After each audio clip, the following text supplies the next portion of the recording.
pagi pemirsa, apa kabar Anda pagi hari ini? Senang sekali saya Graciela Taime dapat menjumpai Anda dalam Berita Papua. Sejumlah informasi menarik dan teraktual telah berhasil dirangkum tim redaksi kami. Berikut 3 berita utama hari ini. Memancing di danau, seorang nelayan di Kabupaten Jayapura tewas disambar petir.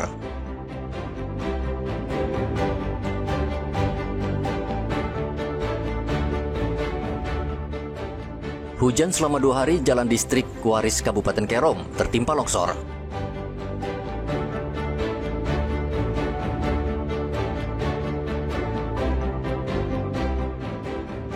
Tertutup awan tebal, gerhana bulan total tidak nampak di Merauke.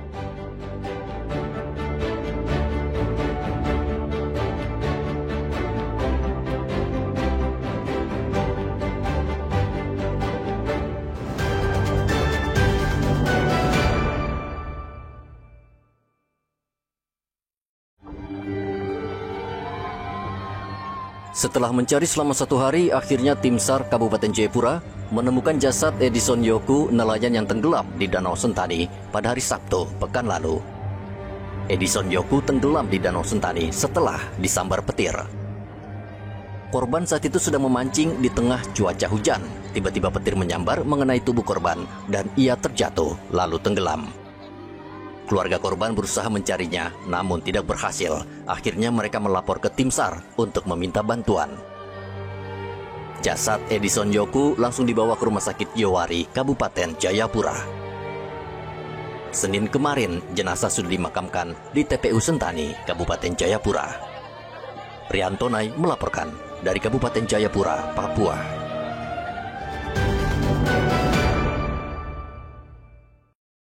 Hujan lebat yang mengguyur Kabupaten Kerom selama 2 hari menyebabkan tanah longsor di kilometer 76, distrik Waris.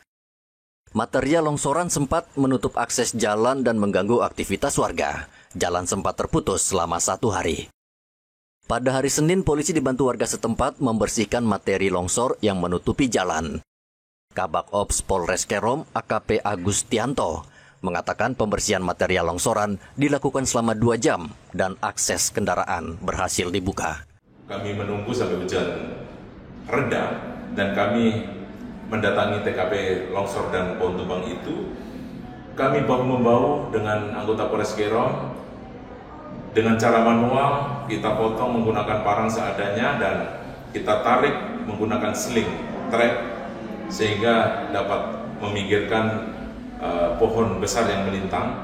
Dan saat ini arus lalu lintas dapat dilalui oleh seluruh masyarakat pengguna jalan, baik yang menghubungkan dari pegunungan ke Papua atau Papua ke pegunungan dan sebaliknya.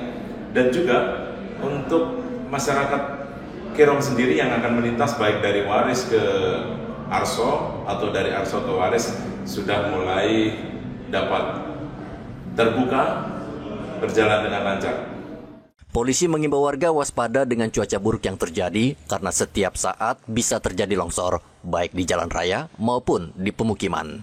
Arthur dan Riantonai melaporkan dari Kerom, Papua.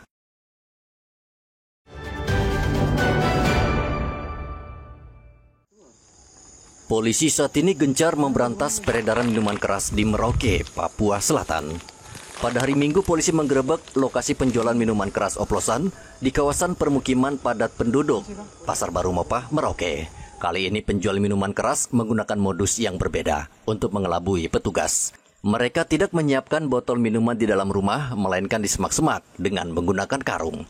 Polisi berhasil menemukan ratusan botol miras oplosan yang tersimpan dalam galon. Kemarin telah dilaksanakan razia minuman keras lokal jenis Sopi di daerah Pasar Baru Mopah, Merauke. Barang bukti diamankan di semak-semak sebanyak puluhan liter jenis Sopi dan ratusan bahan baku yang diamankan di Satuan Reserse Narkoba Polres Merauke. Polisi membawa seluruh barang bukti tersebut ke kantor polisi, termasuk si pemilik miras, untuk menjalani pemeriksaan. Polres Merauke gencar memberantas peredaran minuman keras oplosan karena kerap memicu tindak kriminal dan kecelakaan lalu lintas. Muhammad Ridwan dan Rian Tonai melaporkan dari Merauke, Papua Selatan.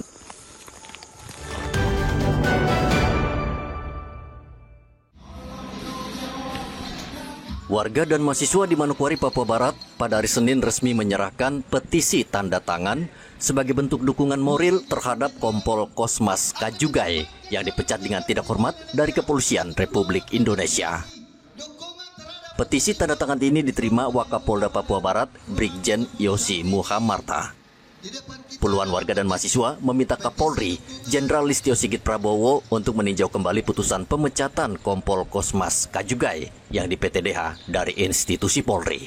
Kabid Humas Polda Papua Barat, Kombes Ignatius Beni Adi Prabowo, mengatakan bahwa apresiasi elemen masyarakat tersebut akan ditindaklanjuti ke Mabes Polri. Kami sudah menerima dan nanti selanjutnya tentunya aspirasi ini akan kita sampaikan kepada Mabes Polri. Untuk tindak lanjutnya itu nanti menjadi pertimbangan dari Mabes Polri. Kita hanya menalurkan aspirasi dari umat. Kompol Kosmas Kajugai yang menjabat Danyon Resimen 4 Polri dianggap bertanggung jawab atas kematian Afan Kurniawan, seorang pengemudi ojek online yang tertabrak mobil rantis Brimob akhir Agustus lalu. Bagi sebagian warga Manokwari, mereka meyakini bahwa kejadian tersebut murni kecelakaan dan tidak melibatkan kesalahan dari Kompol Kosmas. Edi dan Rian Tonai melaporkan dari Manokwari, Papua Barat.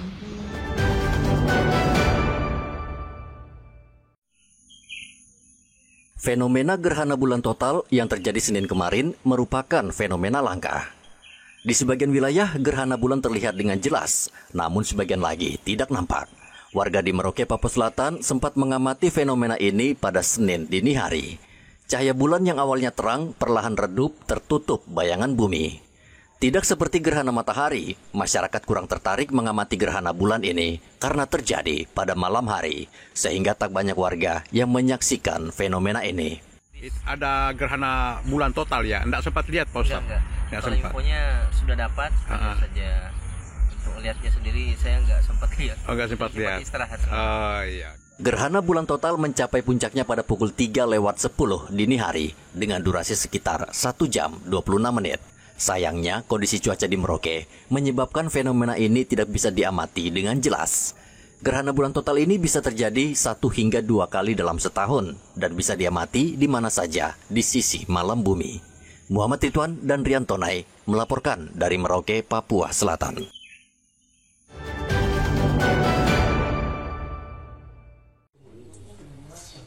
Masyarakat adat suku Namblong, khususnya yang berasal dari kampung Benyom Jaya, kembali menuntut ganti rugi tanah ulayat mereka yang kini menjadi lahan transmigrasi di distrik Nimbokrang, Kabupaten Jayapura.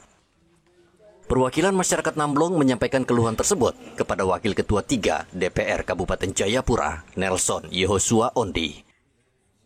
Menurut mereka, hingga saat ini belum ada penyelesaian penggunaan tanah adat yang sudah lebih dari 4 dekade. Tokoh adat Namblong Alex Tekwari mengatakan DPR Kabupaten Jayapura belum memberikan perhatian serius atas masalah ini. Padahal masyarakat adat telah kehilangan ruang hidup di atas tanahnya sendiri. Apa nih Bapak, anggota Dewan sudah urus ini barang ini. Bertahun-tahun, sampai saya juga sudah cukur kumis seberapa, anak seberapa lagi. Setua, kita sudah dewasa, saya bilang Bapak, kalau memang sudah ini opor lagi, nanti kita lagi yang ngurus dan barang ini harus sukses. Karena tempat ini kita tempat berburu, kayu besi, hutan, sagu dibabat habis. Kami rasa rugi. Itu orang tua-tua sampaikan itu kepada kita. Kami juga akan, tadi saya ulangi lagi, akan menyampaikan dalam poin pertama penyelesaian masalah tanah kepada Saudara Bupati. Yang akan kami kawal secara aturan, kami kan di fraksi Otsus punya staf ahli. Dan untuk staf ahli itu dalam proses. Kami akan koordinasikan dengan staf ahli. Kalau itu tidak melanggar aturan, maka kami akan mendorong Pansus tindak lanjut kesepakatan Jakarta 19 September tahun 2014. Kita mengikut ke situ. Di atas tanah adat Nimbokrang terdapat 9 suku besar. Distrik Nimbokrang pada tahun 1970 menjadi lokasi program transmigrasi yang dicanangkan Presiden Soeharto. Ratusan kepala keluarga, terutama dari Pulau Jawa, datang dan bermukim. Belakangan muncul pertikaian antara warga asli dan para transmigran. Masyarakat adat Namblong berharap DPRD Kabupaten Jayapura membantu mereka memberikan kepastian hukum dan keadilan sehingga tidak terjadi konflik antara warga lokal dan transmigran. Ari dan Riantonai melaporkan dari Kabupaten Jayapura, Papua.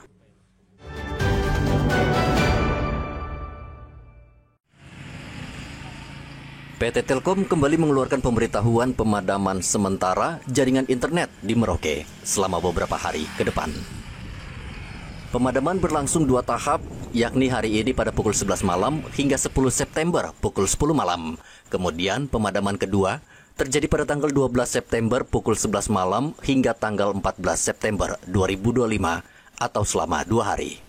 Menurut Kepala Kantor Telkom Merauke, Karel, pemadaman sementara ini karena ada perbaikan jaringan secara permanen. Itu dimulai dari jam 11 malam sampai jam 10 pagi. Itu jadi 12 jam gangguan untuk perbaikan titik di Sorong dan Fakfak. Ya, itu titik kedua yang diperbaiki. Kemudian nanti tanggal 12 itu pengecekan terakhir terkait dengan titik sambung antara ruas Sorong dan Merauke, sehingga dia memerlukan waktu lebih lama, sekitar 40. Kalau rilis terakhir yang saya baru dapat jam 9 tadi itu 41 jam rilis dari Korkom. Walaupun di Indonesia saya sampaikan sekitar 48 jam. Tapi rilis terakhir dari corporate komunikasi kami ke saya jam 9:10 tadi itu sekitar 41 jam untuk pengecekan terakhir, dan itu ya hampir 2 hari ya. 2 hari. Nah, mohon ini bisa jadi informasi buat masyarakat sehingga bisa menyesuaikan dengan kondisi yang ada. Nanti setelah itu dia akan normal kembali. Kita berdoa sama-sama supaya jaringan kita di Papua Selatan bisa aman. PT Telkom meminta masyarakat dan pengguna layanan melakukan antisipasi, khususnya aktivitas yang bergantung dengan jaringan internet. 16 Agustus lalu, jaringan internet di Merauke terputus selama 2 pekan karena kabel optik bawah laut putus di perairan Sorong, Merauke. Internet kembali normal setelah kapal penyambung optik berhasil menyambung kabel optik pada 5 September lalu. Muhammad Ridwan dan Riantonai melaporkan dari Merauke, Papua Selatan.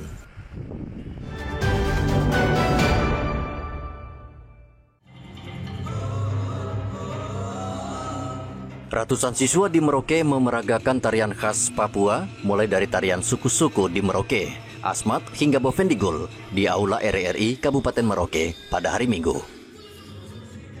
Kegiatan ini melibatkan para sanggar budaya Papua dan menampilkan kreasi para siswa SMA yang mengangkat tarian adat hingga drama seni yang mengangkat cerita rakyat suku Papua Selatan. Pagelaran budaya ini sengaja digelar oleh RRI Merauke dengan tujuan pelestarian budaya dan seni khas suku di Papua Selatan tidak tergerus modernisasi yang terus berkembang. Budaya Papua karena ini merupakan aset nasional yang harus menjadi kewajiban kita untuk bersama-sama dengan stakeholder lainnya untuk mengembangkan budaya khusus Papua yang menjadi kekayaan nasional. Dan ini sudah menjadi komitmen LPP RRI di seluruh Indonesia, sehingga dalam 1 pekan ini RRI di seluruh Indonesia, bahkan dari stasiun produksi atau SP, juga menggelar RRI Fest yang salah satunya adalah pagelaran seni dan budaya. Papua memiliki kekayaan budaya dan seni yang tak ternilai harganya. Dari tarian tradisional hingga alat musik khas, semua itu menjadi identitas budaya yang sangat berharga. Pagelaran budaya dan seni yang digelar serentak di Indonesia ini diharapkan memperkuat identitas budaya asli Papua Selatan agar tetap hidup dan lestari. Muhammad Ridwan dan Riantonai melaporkan dari Merauke, Papua Selatan.